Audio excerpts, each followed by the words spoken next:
Casa Vostra.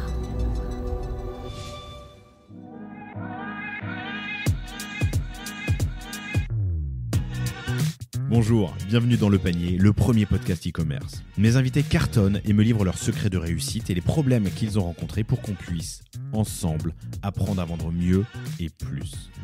Mon engagement ici est simple, avoir une conversation sans filtre et sans faux semblants, et à ce que vous repartiez inspiré des succès, mais également des échecs, de mes invités, avec les bons outils et les bons réflexes. Je parlais de produits justement, donc tu as commencé avec... Alors j'ai pas les noms des produits, j'aurais dû les noter, je suis désolé, mais La sonde et le tire-lait. Oui, mais il y a deux sondes. Ah oui, d'accord, il y a le PeriFit Care et le PeriFit Care Plus. Ok, donc le PeriFit Care, c'est le premier produit que vous avez lancé, celui avec une sorte de petit bracelet, de petite cordelette qui sert d'antenne, tu me disais. Ouais, c'est ça. Pas mal, hein. Bah oui, j'imaginais pas qu'on puisse faire une antenne. Enfin, j'imagine, en fait, je me suis jamais posé la question. Qu'on pouvait faire une antenne il y a des clients flexible, qui le coupent. Il marche plus. Il marche plus. Qu'est-ce que vous avez fait ? J'ai coupé la corde au bron. Ok. C'est con. C'est dommage. On va vous en renvoyer un.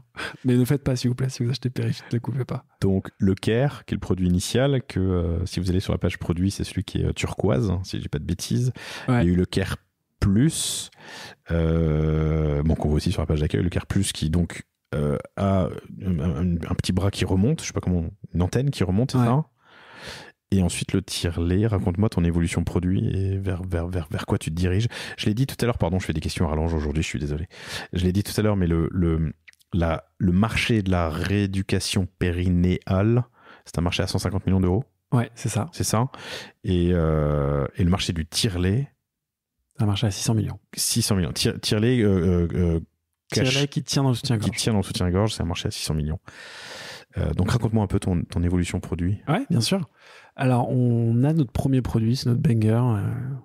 On en vend de plus en plus, on est en croissance.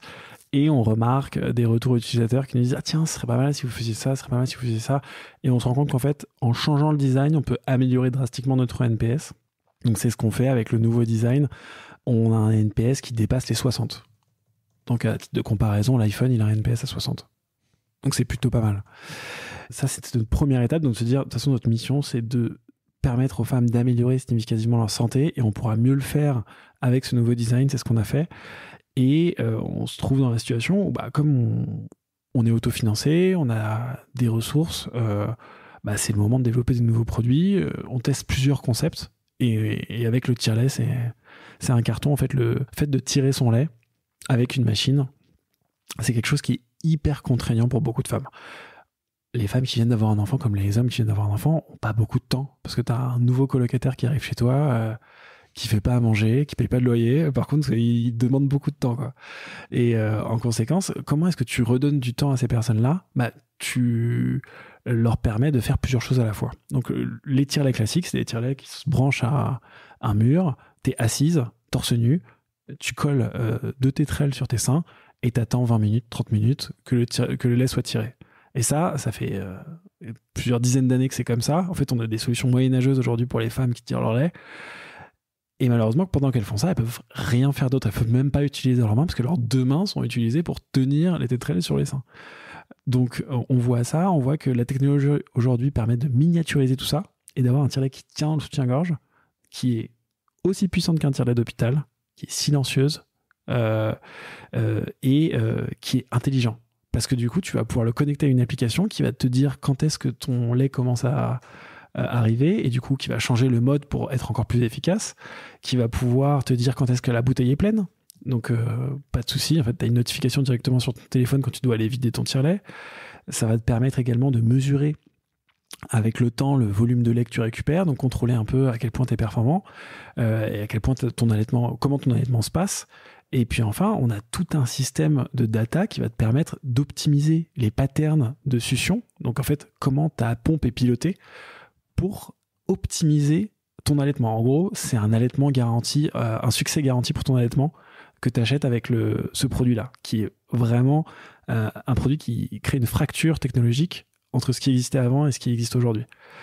Et donc on teste le concept, on le met sur Internet, on voit qu'il y a des gens qui sont intéressés un peu de la même manière qu'on l'avait fait pour le premier produit. Et du coup, là, on lance le développement et on a lancé au début de l'année. Et c'est en croissance depuis le début de l'année. On était en rupture de stock sur les 6 premiers mois de l'année. Donc très très heureux de ce nouveau produit qui, je pense, change vraiment pour le mieux la vie des femmes qui allaitent. C'est alors question de néophyte, ça me paraît technologiquement beaucoup plus compliqué, beaucoup plus complexe, pardon, que la sonde périphite.